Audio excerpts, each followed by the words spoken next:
죽음의 길에서 생명의 길로 우리의 삶 전체를, 우리의 영혼 전체를 옮겨주신 우리 아버지 하나님, 오늘도 그 능력과 사랑과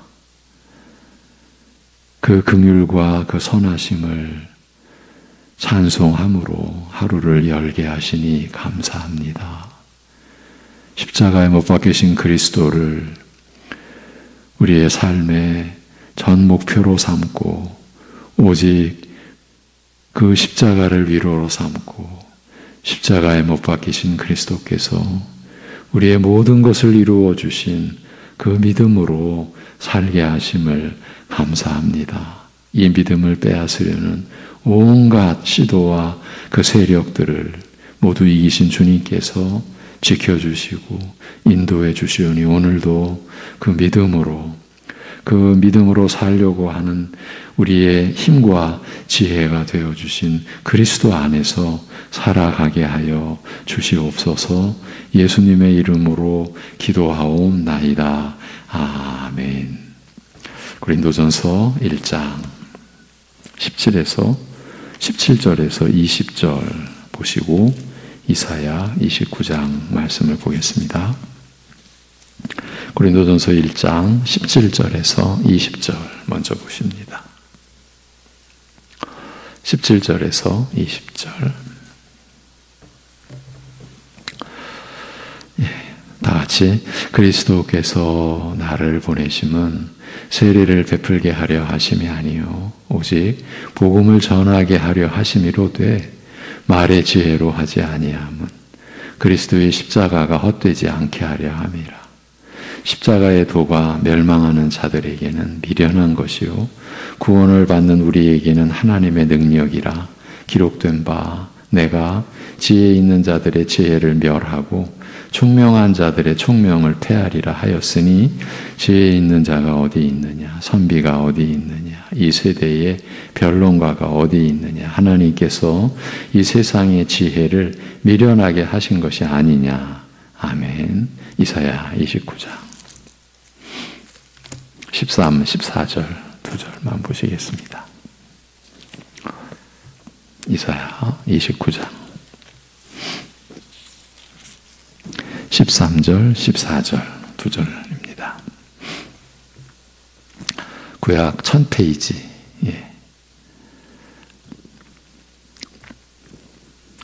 이사야 29장 13절, 14절 같이 보십니다.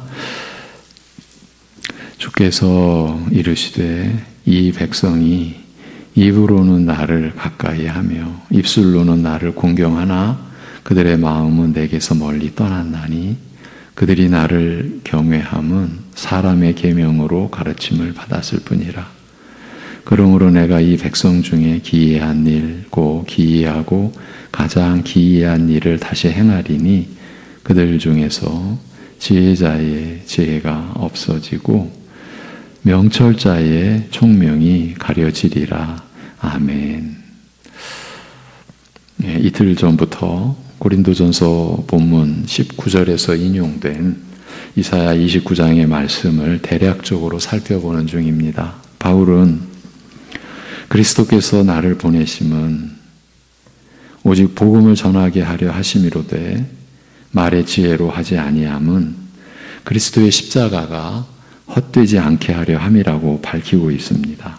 이제 그렇다면 바울 사도는 그리스도의 십자가가 헛되게 되는 상황을 어떻게 보고 있는 것입니까?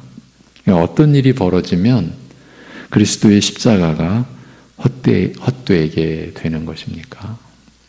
그것은 다름 아닌 이 고린도전서 1장의 맥락에서 드러난 그 사실을 보면 복음을 전해받은 사람이 그리스도에게 속하지 않고 사람에게 속하게 되는 일입니다. 그러니까 하나님을 예배하고 예수님을 믿는다라고 하지만 실제적으로는 사람에게 속하여 사람을 의지하고 있는 그런 일이 벌어질 때 그리스도의 십자가가 헛되게 된 것이죠. 고린도 교회에 이와 같은 사태가 벌어진 것입니다. 나는 바울에게, 나는 아볼로에게, 나는 게바에게 속한 자라고 하는 일이 일어났습니다. 사도는 이 일을 놓고서 이것이 바로 그리스도의 십자가가 헛되게 된 일이라고 하는 것입니다. 본문의 내용을 나눌 초기에, 본문의 이 내용을 나눌 초기에 제가 이 시대의 교회들이 이 문제에서 결코 자유롭지 못하다고 말씀드렸습니다. 적지 않은 교인들이, 그러니까 이 시대의 교회를 전체적으로 보는 겁니다. 적지 않은 교인들이 사람인 어느 지도자에게 속한 채로 있기도 하고, 그 지도자가 성경에 근거한 말씀을 전하느냐 아니냐는 둘째 문제입니다. 더 노골적으로 말하면 아예 문제가 되지 않습니다. 그 지도자가 말하는 대로 따라가는 겁니다. 또 어떤 교인들은 그런 일로 인해서 오랫동안 상처를 입은 채로 있을 수도 있습니다. 이게 결코 과장된 말이 아닙니다. 오히려 심각한 상태라고 판단하는 것이 옳을지도 모릅니다. 이대로 간과한 채로 넘어갈 사안이 아니라고 보았기에 이렇게 본문 내용을 더 살피고 있는 것입니다. 그러면 그리스도의 십자가가 헛되게 되는 일이 일어나면 어떻게 되는 것입니까? 그리스도께서 죽으시고 사흘 만에 부활하신 은혜의 역사가 헛되게 되는 일이니 이보다 더 큰 일이 있겠습니까? 왜냐하면 인류의 유일한 희망이 그리스도의 십자가이니까요. 그 유일한 단 하나의 희망이 헛된 일이 되면 어찌 되겠습니까? 이게 사실이지 않습니까? 그래서 바울 사도는 그리스도의 십자가가 헛되게 되는 일만은 일어나서는 안 된다는 중심으로 이러한 진술을 해가고 있는 것 아니겠습니까? 그런데 다른 것이 아닌 말의 지혜로 복음을 전하는 것이 그리스도의 십자가를 헛되게 하는 일이라고 하는 것입니다. 말의 지혜는 사람에게 속한 지혜입니다. 그러니까 사람의 지혜로, 사람의 재주로, 사람의 그 뭔가로 복음을 전하면 다른 것도 아닌 그리스도의 십자가를 헛된 것이 되게 한다는 바로 그 말입니다. 여기서 이런 반문이 일어날 수 있습니다. 아니, 말의 지혜로 하지 않으면 어떻게 복음을 전한다는 말인가? 이렇게 말입니다. 이게 계속 살필 내용입니다. 고린도전서 2장, 3장으로 이어지면서 그 의문을 갖고 계시다면 그 말씀을 계속 따라가셔야 합니다. 잠깐 시야를 돌려보겠습니다. 일반 세상에서의 말의 능력과 지혜가 차지하는 비중과 그 영향력을 생각해 보십시오. 사실은 엄청나다고 할 수 있습니다. 세상에 부정적으로 영향을 끼치는 사람 중에 선동가라고 불리는 이들이 있습니다. 이들은 다른 것이 아닌 말의 솜씨로, 말의 재주로, 말의 지혜로 사람들을 자신이 원하는 목표를 향해 나아가게 만듭니다. 이렇게 보면 말의 지혜는 무서운 능력이라고 할 수 있습니다. 세상이 그 증거를 보여줍니다. 시대의, 인류의 역사 속에 시대의 독재자들은 전형적인 선동가라고 볼 수 있습니다. 이들이 일반적으로 사용한 무기가 말의 재주, 말의 지혜입니다. 네. 그들의 본체는 숨긴 채로, 때로는 그 나라 전체, 국민, 백성 전체를 자신의 말의 그 능력, 그 말의 지혜로 선동해 갑니다. 훗날 그 시대의 역사를 돌아보면 어떻게 한 나라의 국민 전체가 그 악의 선동에 휩쓸렸는지, 그리고 그 악의 선동에 휩쓸려서 전 세계를 세계 대전으로 죽음의 공포와 그 씻을 수 없는 대대로 이어지는 상처를 입히게 되는 그런 악의 선동에 어떻게 한나라 국민 전체가 다 휩쓸렸는지 그 원인을 아무리 찾으려 해도 그 선동가의 말의 지혜로 인한 말도 안 되는 기막힌 영향력에 대한 증거를 찾기는 어려우리라고 생각됩니다. 왜냐하면 바로 그 당시에 그 선동가의 말의 지혜로 인한 대중의 중독 현상을 확인한다? 그 중독 현상의 증거를 찾아낸다라는 것은 거의 불가능한 일이기 때문입니다. 이렇게 말의 지혜는 인간들에게 있어서 우리가 생각하는 그 이상의 지대한 영향을 끼치는 것입니다. 아주 부정적인 예도 제가 들어드렸지 않습니까? 예. 예. 국립정신병원의 원목이 그곳에서 목사라고 말하면 전 안 됩니다. 언제 맞아 어떻게 될지 모릅니다. 이런 고백을 했다고 그러잖아요. 제가 말씀을 여러 번 드렸죠. 그 국립정신병원에 정확히 제가 몇 퍼센트라고는 말씀인데 잊어버렸습니다. 하도 오래돼서 상당히 많습니다. 다 그분들이 교회 안에서 기독교 가정에서 상처받고 평생을 그 어두움 속에 있는 사람들, 그들 앞에 교회니 목사니 말 못 꺼낸다. 정신을 잃은 상태인데 무섭게 반응한다라는 거죠. 얼마나 그 상처가 깊었으면. 그때 제가 만난 그 모임에서 안성에서 부천으로 올라올 때 부천에서 참여한 한 자매님이 이제 동승을 좀 부탁해서 제가 같이 차로 교회 차로 올라오면서 그때 이제 다른 목사님들도 계셨는데 그 자매님의 증언은 우리를 모두 가슴 아프게 했습니다. 학교에서 무슨 일로 인해서 상처받고 들어온 자기 남동생에게 이 누나가 또 한마디 한 것이 그러니까 누나로서는 그 책임 그때 내가 그 말을 하지 말았어야 되는데 불난 집에 부채질 뭐 이런 식으로 그때 이제 그 남동생의 나이가 40대 초반 그러니까 10대 말부터 40대 초반에 이르기까지 그 한 사람의 인생이 멈춘 거예요. 그냥 멈춘 거예요. 그 아픔을 얘기할 때 거기 있던 목회자들 아무 말 못하고 뭐라 위로도 못하고 그래서 사역자도 아니신데 그런 모임만 있으면 찾아다니면서 자기 동생을 도울 방법이 없을까? 이분은 가정도 있고 자기 자녀도 있는 분인데 자기 동생을 어떻게 도울 수 있을까? 물론 신자죠. 얼마나 주님 앞에 간절히 기도했겠습니까? 여러분 말이라고 하는 그 영향력은요. 우리가 생각하는 그 이상입니다. 바울 사도는 이런 세상의 이치에 대해서도 분명히 의식하고 있었을 것이고 이것이 사람에게서 일어나는 일반적인 현상이라고 할 때에 교회 아니라고 해서 예외 지역이라고 볼 수는 없었을 것입니다.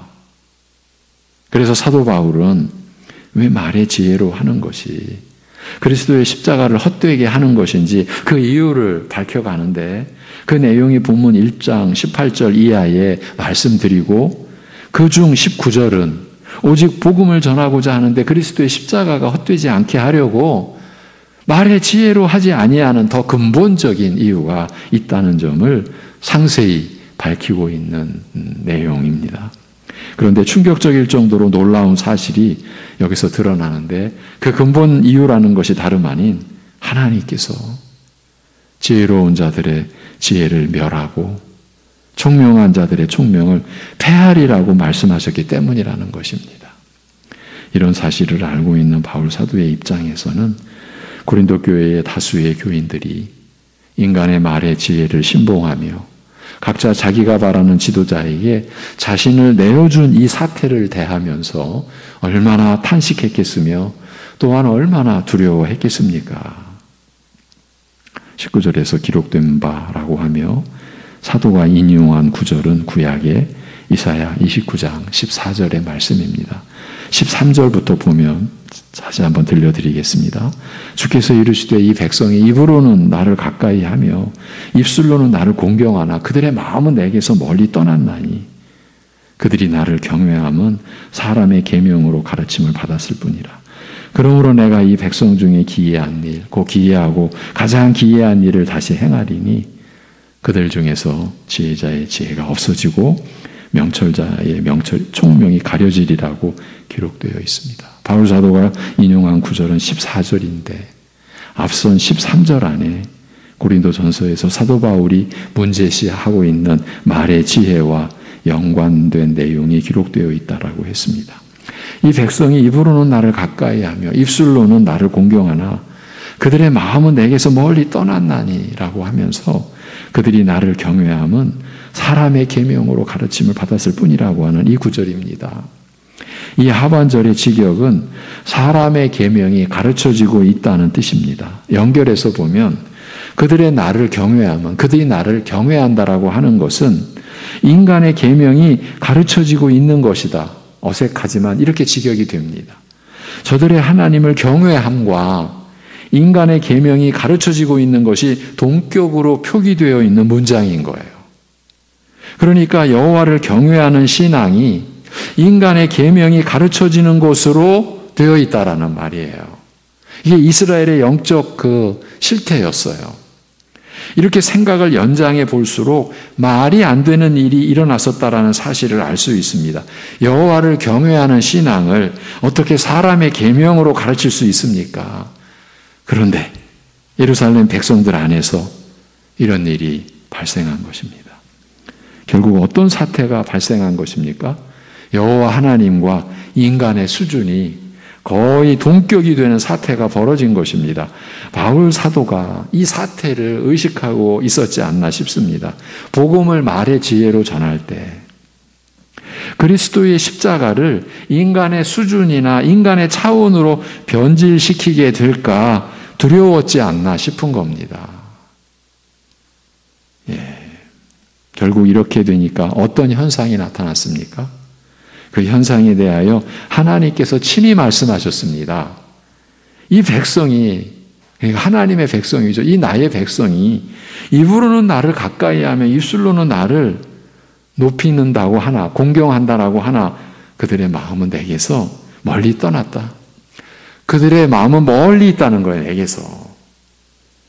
여호와 하나님을 부정할 수 없는 이스라엘로서는 외적으로는 하나님을 공경하는 듯이 처신을 했지만 마음은 하나님에게서 멀리 떠나 있게 된 것입니다. 주님이 자기들이 인간의 주님이 자기들이 인간의 수준으로 보이니까 마음은 딴 곳을 향하게 되었던 것입니다. 그 딴 곳 중 하나가 애굽, 곧 애굽의 신이었습니다. 이런 상황이 벌어진 거예요. 이렇게 된 상황에서는 관건은 사람의 계명에 있는 것 아니겠습니까? 결국 사람의 계명이 가르쳐져서 하나님을 경외함이 마음은 떠난 채로 입으로만 공경하는 식이 되어 버렸으니까요. 그렇다면 도대체 사람의 계명이 무엇이기에 하나님을 입으로는 공경하나 마음은 떠나 있을 수 있게 하는 것일까요? 이에 대하여 어제 살펴본 내용은 이렇습니다. 사람의 계명이라는 말 그대로라면 이스라엘 나라 안에 사람에 의해서 만들어지고 제시된 계명이 있다는 뜻인데 구약 성경 안에서 이스라엘 백성들에게 율법 외에 별도로 사람의 계명이 있었다는 증거를 찾아보기는 어렵다고 했습니다. 그렇다면 사람의 계명을 설명할 수 있는 길은 바로 하나님의 계명, 곧 율법을 사람의 계명으로 변질시켜버린, 사람의 계명으로 수준을 떨어뜨린, 하늘의 진리를 땅의 것으로 그렇게 변질시켜버린 것을 가리키는 것이라고 보는 것입니다. 결국 하나님을 경외하지 않고 의지하지 않은 이스라엘 사람들의 지혜가 이런 결과를 낳게 한 것입니다. 이렇게 볼 때에 이사야서의 이런 내용과 고린도전서에서 바울이 제시하고 있는 말의 지혜가 그대로 연결이 된다고 할 수 있습니다. 말의 지혜가 그리스도의 십자가를 헛되게 만든다고 하지 않습니까? 이는 곧 말의 지혜가 그리스도의 십자가를 변질시키거나 훼손시킨다는 것 아닙니까? 그래서 그 헛되게 만든다라는 그 말에 무효가 되게 한다라는 의미도 담겨 있는 거예요. 이스라엘이 하나님의 계명을 사람의 차원으로 전락시켜 변질시킨 것과 지금 같은 말인 거죠. 말의 지혜로 복음을 전하면 그리스도의 십자가가 무효가 되거나 헛되게 된다. 이스라엘이 하나님의 계명을 사람의 차원으로 추락시킨 것, 그것과 같이 말입니다. 그러니까 하나님의 계명, 곧 율법을 이스라엘이 인간의 수준으로 변질시킨 것을 사람의 계명으로 볼 수 있다는 것입니다. 그래서 어제 살인하지 말라는 계명을 예수님께서 그 본래의 뜻을 풀어주신 산상수훈의 한 구절을 들려드렸었죠. 우리로서는 도저히 이게 연결이 안 되는 겁니다. 형제를 보고 미련한 놈이라고, 야, 이 멍텅구리야. 너는 머릿속이 비었냐? 너는 바보냐? 이게 바로 지옥불에 들어간다라고 그랬습니다. 그래서 살인죄와 조금도 본질상 다르지 않다. 여러분, 우리가 이런 말씀의 지식에 우리가 다다랐다라고 할 수 있습니까? 오늘날 우리라고 해도. 그래서 끊임없이 그리스도에게로, 그 말씀에게로 나아가야 한다라고 늘 말씀을 드리는 것입니다. 그리고 나아갈 때 하나님이 깨닫게 해주셔야만이, 그 말씀이 우리 안에서 풀어져야만이, 부활하신 예수님을 제자들이 보고도 같이 걸으면서도 부활하신 예수님을 분간하지 못했던 저들에게 하나님의 말씀을 풀어주실 때에, 누가복음의 기록이죠. 이런 일이 우리에게 늘 있어야 하는 거죠. 이제 그러면 이사야서에서 하나님의 말씀, 곧 계명까지도 제 멋대로 만들어버리는, 그러니까 거룩한 하나님의 계명을 타락한 사람의 계명으로 둔갑시켜버리는 예루살렘 백성들에 대하여 여호와 하나님께서 어떻게 책망하시고 어떻게 징벌을 내리십니까? 그것이, 그 내용이 바로 바울 사도가 고린도전서에 인용한 이사야 29장 14절인 것이에요. 그러므로 내가 이 백성 중에 기이한 일, 그 기이하고 가장 기이한 일을 다시 행하리니 그들 중에서 지혜자의 지혜가 없어지고 명철자의 총명이 가려지리라. 내가 그렇게 하겠다, 이 말씀이에요. 지혜자의 지혜를 사라지게 하겠다는 이 말씀이 이 본 구절 안에서 어떻게 강조되고 있습니까? 내가 이 백성 중에 기이한 일, 놀라운 일, 곧 기이하고 가장 기이한 일을 다시 행하리니라고 하셨습니다. 하나님께서 행하시는 경이로운 일 중에서 가장 놀라운 일이라고 하시면서 지혜자의 지혜를 없어지게 하겠다라고 하신 것이에요. 얼마나 인간의 지혜, 말의 지혜가 가져오는 폐해가 크고 얼마나 악한 것이면 이렇게까지 하셔야, 이렇게까지 말씀하셔야 했겠습니까? 내가 이 백성 중에 기이한 일을, 그 기이하고 또 가장 기이한 일을 내가 다시 행할 텐데 라고 하시면서 행하시겠다고 밝히신 일이 바로 이 세상에서의 지혜를 멸하시리라고 하신 것이니까요. 오늘은 다룰 내용이 아닌데 사실은 이 세상에서의 지혜가 과연 있습니까? 지혜자의 지혜라고 해서 지금 이사야서가 그렇게 기록해 놓았지만 오늘의 주제는 아니라서 제가 이렇게만 짚어드리고 갑니다. 이게 인간의 착각입니다. 난 지혜로운 자예, 나는 지혜로운 자예, 나는 지혜다.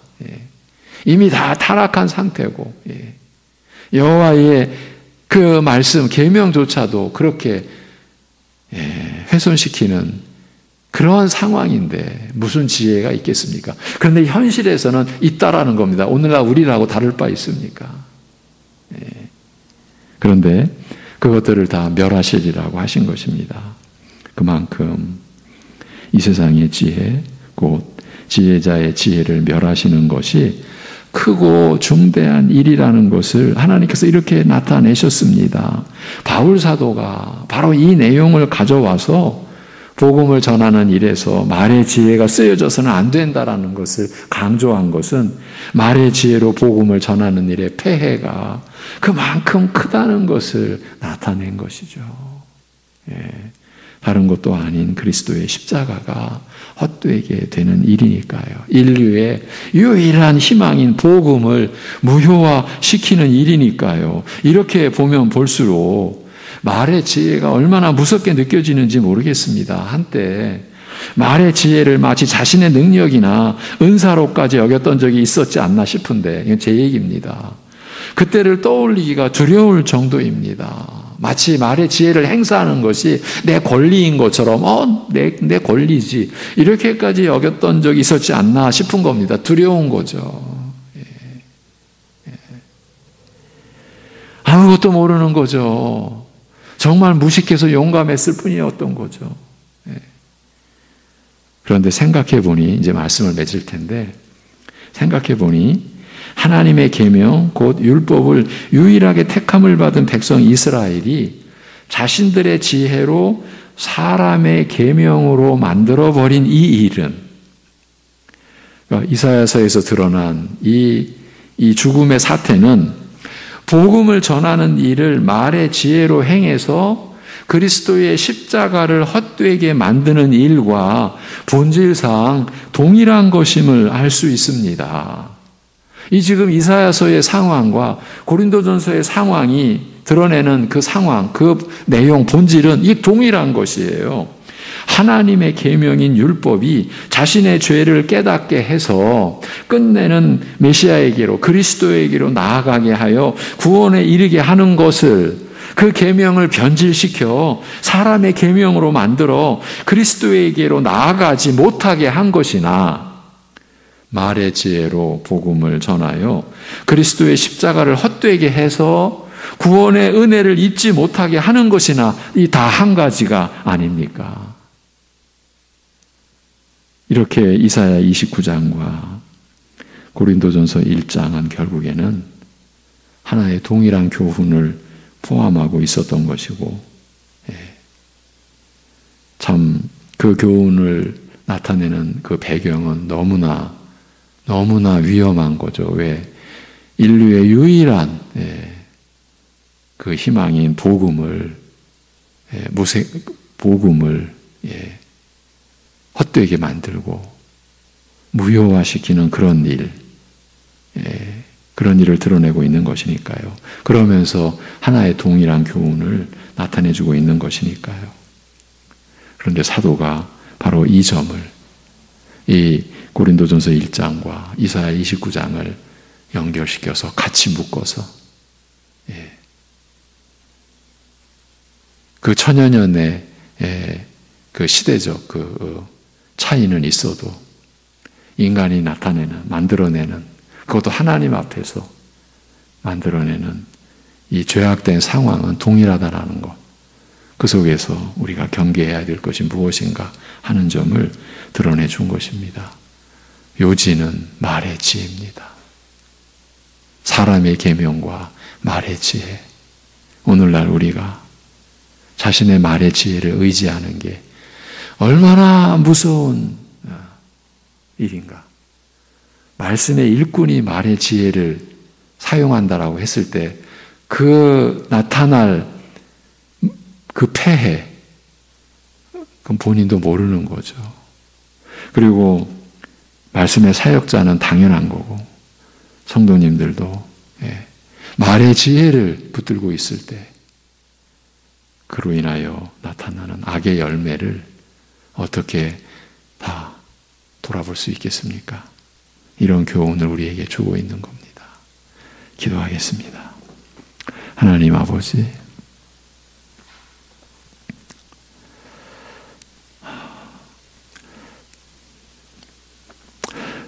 말을 우리가 한다라고 하는 것이 우리에게는 너무나 자연스러운 일이고 말을 잘하는 사람은 그 잘하는 대로 얼마든지 그 잘하는 것을 나타내고 때로는 위세도 부리고 그 능력이 자기 것인 줄 알고 어떻게든 그 말의 지혜를 더 나타내려고 하고 더 발휘하려고 하고 더 포장도 하려고 했던 이 모든 것이 얼마나 무서운 일이었는지를 밝혀주셔서 감사합니다. 말할 수 없는 죄스러움과 돌아볼수록 두려운 그러한 심령이면서도 그러한 우리의 패역함을 드러내어 주셔서 감사합니다. 아버지 하나님, 주님의 몸된 교회 안에, 우리 교회 안에 그야말로 말의 지혜가 행사되는 것이 언제나 경계되고 더 삼가고 스스로 주의하고 모두가 그리하여 오직 우리의 믿음이 사람의 지혜나 사람의 능력에 있게 하지 아니하고 오직 하나님의 능력에 있게 하는 그러한 생명의 역사가 일어날 수 있도록 하여 주옵소서.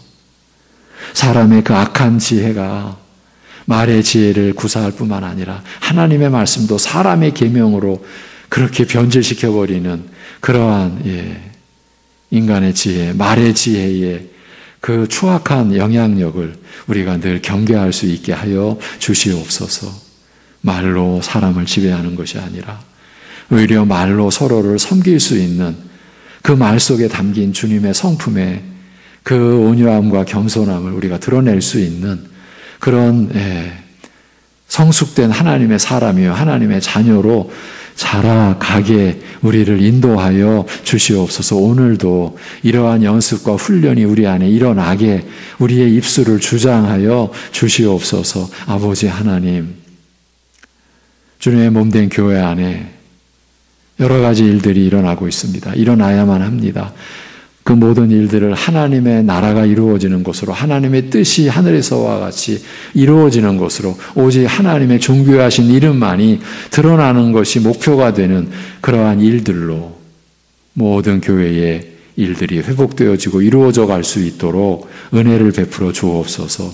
가정마다 또 우리 사랑하는 성도들 개인적으로 여러 가지 어려움과 힘든 상황이 있습니다. 짊어지고 가기에는 너무나 무거운 짐도 있습니다.